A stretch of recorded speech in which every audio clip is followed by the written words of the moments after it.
ॐ ज्ञानातिमिरान्धस्य ज्ञानञ्जनशलाकया चक्षुरुन्मिलितं येन तस्मै श्रीगुरुवे नमः। नमो विष्णुपादाय कृष्णप्रेष्ठाय भूतले श्रीमते भक्तिवेदान्त स्वामिन्निति नामिने। नमस्ते सारस्वती देवे गौरवाणी प्रचारिणे निर्विशेषा शून्यवादी पाश्चात्यदेशतारिणे नित्यानंद नमस्तुभ्यं प्रेमानंदप्रदायिने कलौ कल्मषनाशाय जानवापतये नमः। नमो महावदन्याय कृष्ण प्रेम प्रदायते कृष्णाय कृष्ण चैतन्य नामने गौरतुसे नमः। जय श्री कृष्ण चैतन्य प्रभु नित्यानंद श्री अद्वैत गदाधर शिवासादि गौर भक्त वृंदा हरे कृष्णा कृष्णा कृष्णा हरे हरे हरे राम राम राम हरे हरे। हरे Krishna. So we welcome everyone for today's discussion on Srimad Bhagavad Gita. So we are discussing from chapters 2, verse number 48. We already discussed the previous lecture from this verse. Yogistha Kuru Karmani Sangam Tyaktva Dhananjaya Siddhya Siddhayo Samo Bhutva Samatvam Yoga Uchyate. Perform your duty equipoised, O Arjuna, abandoning all attachment to success or failure. Such equanimity is called yoga. So, yoga, what is the meaning of yoga? Yoga means to get connected to the Supreme Lord. That is the meaning of yoga. So now, Krishna says, who is actually situated in connection with me? Who is situated in yoga? Yoga means yoga. Yoga means to add. When one is adding himself or connecting oneself to the Supreme Lord, that connection, the linking process with the Supreme Lord is called as yoga. So when this link with the Supreme Lord has established, this connection has been established, or rather you can say the secure connection. If your connection is secure with the Supreme Lord, then what are the symptoms? When can we say that we are securely connected with the Supreme Lord? There are many people in this world, especially in India, they say हम तो भगवान को हमेशा हृदय में रखते हैं, हमारा भगवान के साथ पूरा कनेक्शन, हम भगवान को सदैव 24 घंटा याद करते हैं। तो हमको ऐसे माला लेकर जा हरे कृष्ण जप करने की आवश्यकता है। कई बार किसी को whenever we say somebody that you should chant हरे कृष्ण महामंत्र, you belong to a Brahman family, आप पंडित जी हैं, ब्राह्मण हैं, you read Bhagavad Gita also, so you are such a nice person, religious person, so why don't you chant the holy name of the Supreme Lord on bead? So then they say, I do not require to chant because Krishna is always within my heart. इस प्रकार से बोलते हैं ना कई लोग। But what is the proof? You know, what is the proof that one is established in connection with the Supreme Lord? Whose connection with the Supreme Lord is established? Secure connection. So the symptom Lord Krishna is telling in this particular verse. Samatvam yoga uchyate. Krishna says samatvam. So when somebody is situated in yoga, yogistha. So Krishna is giving instruction also to Arjuna, and then we can take it otherwise as the symptom of a person, a test. What is the test? That one is yogistha. One is situated in yoga, yogistha, in connection with the Supreme Lord. So in the previous verse, Krishna told, Karmanyevadikaraste ma phalesu kadasha. You have duty, you have adhikar, right to perform activities. So when one utilizes this right, uses this, not misuses. When one uses his adhikar, a right to perform his activities, in a proper manner. What is the meaning of proper manner? Proper manner means when one uses his free will to act according to the desire of the Supreme Lord, then uh, this will be the result. The result will be he will be he will be able to free himself from attachment to the results of his work. So Krishna is telling in this particular verse. Sangam Tektva Dhananjaya, giving up attachment to the fruits of of your duties, of your activities. You should perform activities without considering siddhya siddhayo samo bhutva, becoming equipoised in siddhi means success or siddhi means failure. So whether you get success or failure, if in both the situation one can remain uh, equipoised. And what is the meaning of being equipoised? Samatvam, samata, yeah, or equilibrium, whether there is success or failure. The meaning is that in spite of the result, the person is still able to act on same consciousness that I am doing it for this as a service to Krishna. So if result comes, well, that's good. If result doesn't come, failure comes. That is also good because anyway, I am engaged in serving Krishna. That is my duty. So I am doing my duty best to the best of my capacity. So he's unaffected. The other day I explained about the consciousness of a devotee. If you can just have a glimpse of the consciousness of a pure devotee, uh, you will become you will become mesmerized. It's so wonderful. You will sell yourself at his lotus feet. It's so wonderful. The consciousness or Chaitana, which is a pure form of Krishna consciousness. So a pure devotee who has a pure form of Krishna consciousness. So in that consciousness, being situated in that consciousness, a devotee is least concerned about anything but service to the Supreme Lord. He is not at all concerned with anything other than serving the Lord. If he can get the opportunity to serve the Lord 24 by 7, he is situated in utmost blissful platform. And if and even if there is no respect for him, there is no proper result, material result, success or failure is there with him, doesn't matter. On the other hand, if a devotee, when we are telling about devotee, that you should understand that pure devotee. We are not pure devotee. We are trying to become such a devotee. So we are talking about a devotee, uh, which we want to become. Uh, that is our lakshya, our goal, aim. We want to become a devotee like this. What kind of devotee?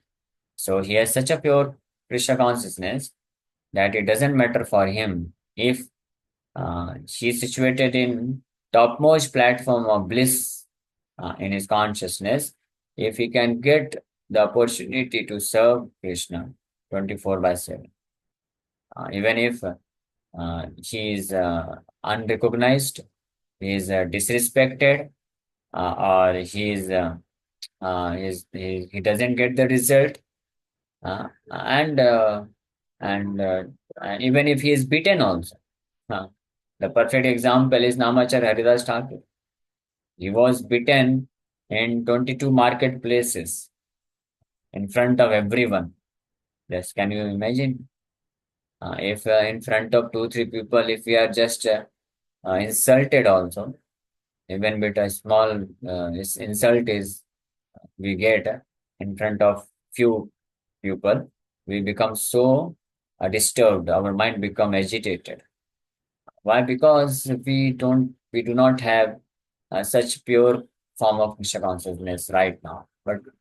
Uh, but we are trying to understand this, and so that we can develop this desire to become like such a great soul who has pure form of Krishna consciousness, who is unaffected by anything of this world, but the service to the Lord. So, Namachan Haridas Thakur, she was beaten in 22 marketplaces. She was being beaten, and not only he was being beaten, he was insulted also.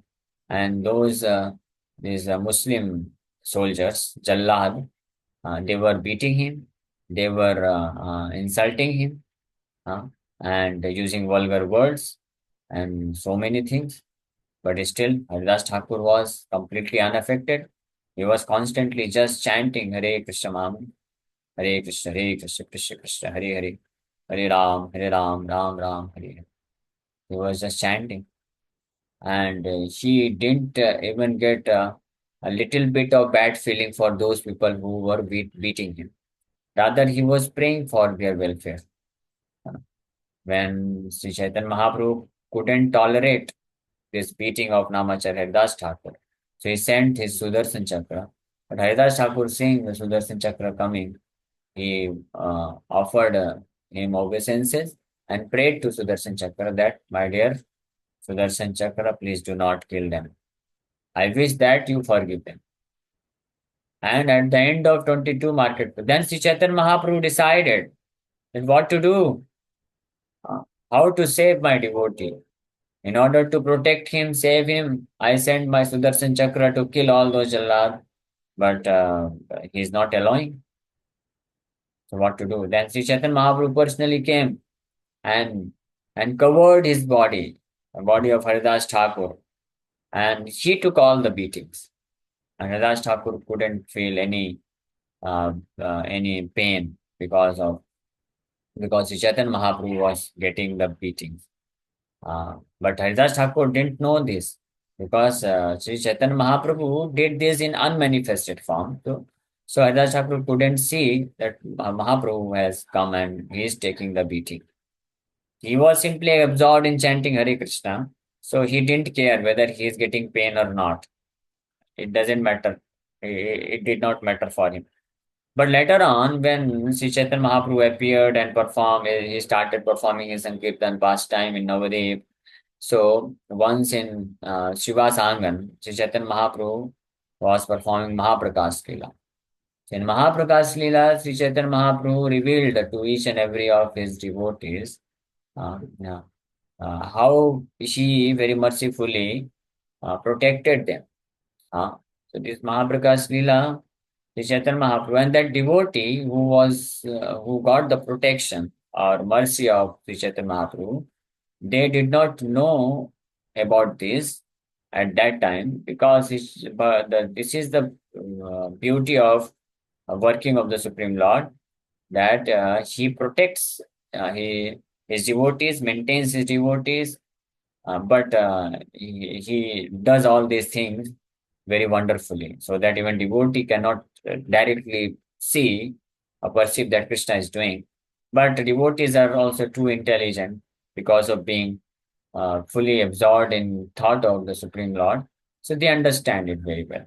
And then Krishna manifests himself for them. So, understanding the heart of each of his devotees, Lord Sri Chaitanya Mahaprabhu planned to reveal all those mercy which he bestowed upon them long, long years back when he was not even manifested on Earth planet. So, to Haridas Thakur, Sri Chaitanya Mahaprabhu said, "Oh Haridas, do you remember when you were being beaten in 22 marketplaces? I couldn't tolerate it. I sent my Sudarshan Chakra, but you refused. You forbade him to kill those Allah. But then I could not tolerate your beating. So I came and I got all the beatings. Uh, do you remember that? So Haridas Thakur, when he heard, he just started crying loudly. And Sri Chaitanya Mahaprabhu, he removed his upper garment and showed at the back there were uh, marks of beatings, red marks on his back. So when Haridas Thakur saw this, she immediately fainted. Out of great love, and understanding the mercy of Sri Chaitanya Mahaprabhu, he immediately fainted. So this is how Sri Chaitanya Mahaprabhu, he protects his devotee, he protected. Anyway, why I narrated this past time, I got distracted. Um, so the point is, the devotee who is situated in pure Krishna consciousness, so he is simply satisfied by getting the opportunity to serve Lord 24 by 7. And if he doesn't get the opportunity, so pure consciousness, yes.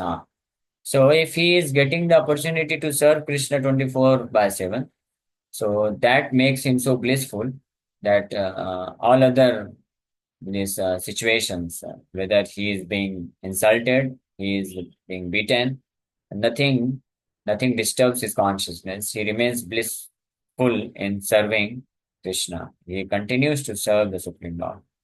On the other hand, if a devotee, he gets all the desirable things which materialistic people desire in this material world, name, fame, glory, and so many wealth, everything. But he is restricted from serving Krishna, then he is not at all happy. He becomes disturbed. Uh, he is disturbed because he hankers only for the loving service of Krishna. So this is called Yog Istha. Yog Istha Kuru Karmani. Sangam Tyaktva Dhananjaya. Siddhya Siddhayo Samo Bhutva Samatvam Yoga Uchyate. Siddhya Siddhi Asiddhayo Samo Bhutva. Equipoise, yes. So this Samatvam or equanimity, uh, one who is equipoised in success and failure by giving up attachment for material things, and one who is only attached to serve the Supreme Lord. So he is equipoised. So what is the meaning of equipoised or equanimity? The meaning is very simple. We discuss about this. So that is the stage of yoga. That is the main definition of yoga. One who is situated in this platform, he is to be known as a yogi, not a person who has a big beard and who can perform good gymnastic. He is a yogi. No. One may be having a good, very long beard and long hairs, and one may be wearing saffron cloth, saffron robes, and one may be doing great gymnastic, and he at the same time he may not be a yogi but a bhogi. On the other hand, one may look like a materialistic person engaged in household affairs to maintain his family and children and engaged in doing job, business. But he may be a great yogi if he has this consciousness, samatva, sangam tyaktva. He is not attached to the results of the activities. He is not attached to the objects of sense gratification. And while performing his duties in this material world, whether there is siddhi or asiddhi, whether there is success or failure, he is not disturbed. He is not affected. Not affected, not disturbed means he continues to serve Krishna. He doesn't get deviated in following the principles of Krishna consciousness. Nothing can deviate him. He knows very well at every moment what I'm supposed to do, what is my dharma. Dharma means how I'm supposed to act at this very particular moment. So, because he is Krishna conscious, so he knows it very well by the mercy of Krishna, and he has the strength to follow it also. So that is the meaning of a yogi. A yogi means a pure devotee. A pure devotee is actually a true yogi. Yogi, the actual meaning of yogi is a pure devotee. Others are just means yogi, partial yogi, you can say, not perfect yogis. Just like this student, engineering student. The first year student is known as first year engineering student. Not you cannot call him as engineer. Uh, he is known as first year engineering student. Then second year engineering student. Then fourth year engineering student. Until unless he gets the degree and gets a job of engineering, so he cannot be called as engineer. Only after getting the degree, And if he is actually working on field, then he is called as an engineer. Otherwise, just he is an engineering student, or a medical student, not doctor, medical practitioner student. Similarly, those who are on the path of the spiritual life, but those who have not yet become pure devotee of the Supreme Lord, they cannot be called as yogi. They are known as first year engineering student means karma yogi, second year engineering student means jnana yogi, third year engineering student means dhyana yogi, ashtanga yogi. But when one actually becomes a yogi, he is known as a pure devotee.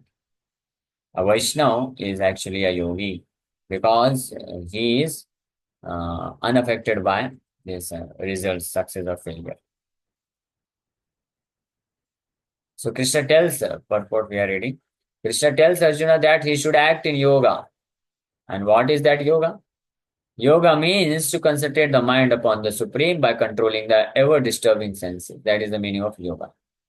When one can remain in connection with the Supreme without being disturbed by the disturbing senses. So, although the disturbances of the senses may be there, but one who is not disturbed by the disturbing senses and mind, he can be called as a yogi. He can actually perform yoga. It is very important. So, when we are living in this material world, so we have got this material body. The material body has got senses. So, senses will act according to the laws of material nature. Huh? Just like I'm speaking. So, when I'm speaking, so after speaking, I may get thirst.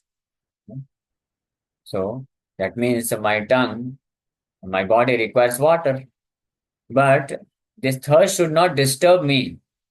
Although my tongue or body may be disturbed because of the need of water, but even if I don't get water, so my activity in Krishna consciousness should not get disturbed. That is the meaning of undisturbed, in undisturbed because of ever disturbing senses.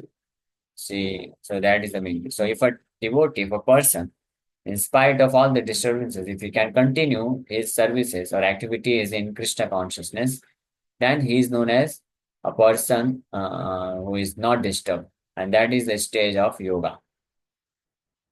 Yoga means to concentrate the mind upon the Supreme by controlling the ever disturbing senses. That is the meaning of controlling the senses. Control of sense and mind. Mind control or sense control doesn't mean that the mind and senses cannot agitate, means cannot wander here and there. So there are four stages of self-control. We discussed in Ram Katha once. If you would like, you can hear that lecture. That is very important lecture. That is there in YouTube. So you will understand four stages of self-control. In first stage of self-control, the mind and senses are agitated by the objects of the senses, and the person is affected by the agitation of mind and senses, but somehow or other he is avoiding those objects, coming in contact with those objects.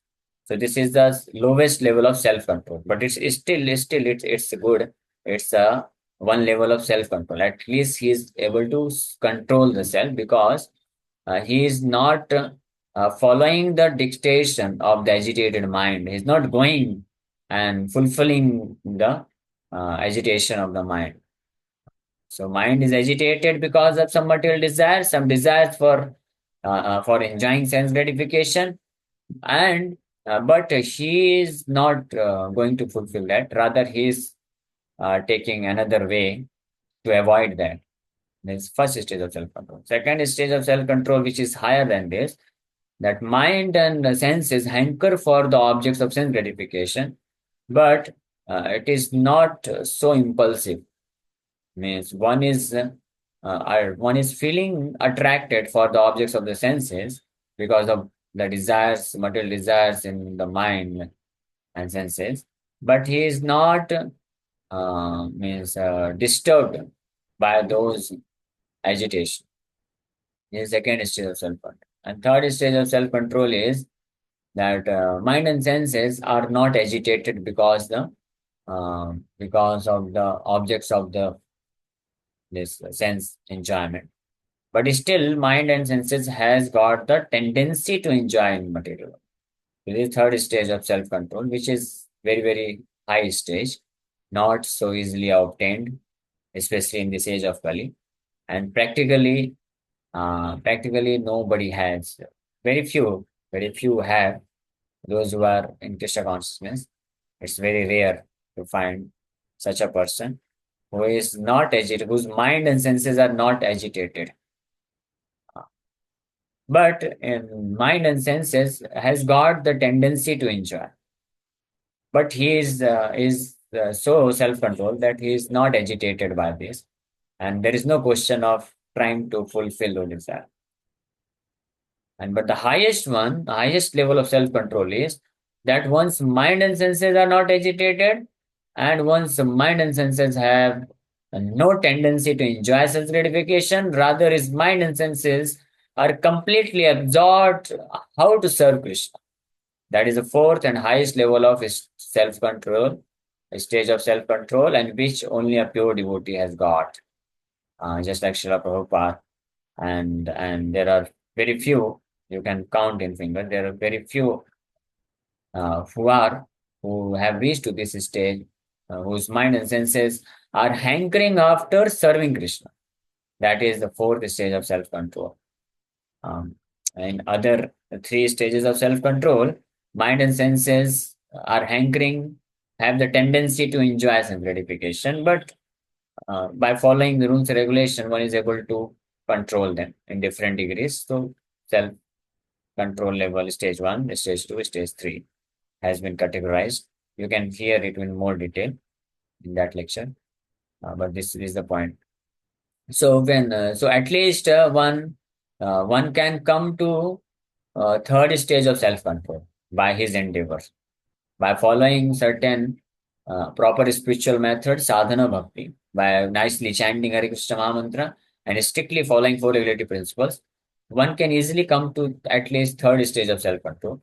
But the fourth stage of self-control is attained only after one has completely purified his consciousness and one who has completely raised his consciousness from material to spiritual, and he is only imbued with the desire to serve Krishna all the time. So that is four. So, and who is the supreme? That is yoga. Yoga means that even if somebody reaches to the third stage of self-control, that is also called as yoga. That he is not disturbed by the disturbing senses. He is connected with the Supreme. And who is the Supreme? The Supreme is the Lord. And because he himself is telling Arjuna to fight, Arjuna has nothing to do with the results of the fight. Gain or victory are Krishna's concern. Arjuna is simply advised to act according to the dictation of Krishna. The following of Krishna's dictation is real yoga, and this is practiced in the process called Krishna consciousness. The following the dictation of mind and senses is called bhoga, and following the dictation of Krishna is called yoga, because then you are in connection with the Supreme Lord. That is the meaning of yoga. And this is what is practiced in Krishna consciousness movement. In Krishna consciousness, this is practiced. To act as per the instructions or desires of the spiritual master or the Supreme Lord Krishna. Not to hear the dictation of mind and senses. Mind and senses may dictate so many things to do, but a devotee who is properly situated in Bhakti Yoga, which is real yoga, she is least concerned with the dictation of mind and senses, but at every moment he is he is concerned about what my spiritual master, what Krishna desires from me, what is their dictation. That is the consciousness of a yogi or bhakti yogi, a devotee. A devotee, every moment before acting, he thinks whether this action which I am going to perform will please my spiritual master and supreme lord or not. Even if mind dictates to do some action, to perform some action, but a devotee calculates in terms of the desire or dictation of his spiritual master and the Supreme Lord, and accordingly he does so. And such a devotee is known as properly Krishna conscious devotee, and he progresses very nicely on the path of Krishna consciousness. So by Krishna consciousness only, one can one give up the sense of proprietorship. One has to become the servant of Krishna or the servant of the servant of Krishna. That means a pure devotee. So directly in the beginning stage, it's not possible to become servant of Krishna. That's why Krishna, being very merciful, she sends his bona fide representative, a pure devotee, so that we can become his servant. A devotee servant, to become devotee servant is this is easy and practical for us because we can see him, we can talk to him, he can dictate to us, he can express his desire, he can chastise us time to time, he can express his feelings. Of course, Krishna is also expressing all these things, but because we are so dull headed, we are so materially contaminated, our consciousness is so dull that we cannot really appreciate Krishna's willingness of feelings or instructions, desires, dictations, which is imparting in Bhagavad Gita and so many other places.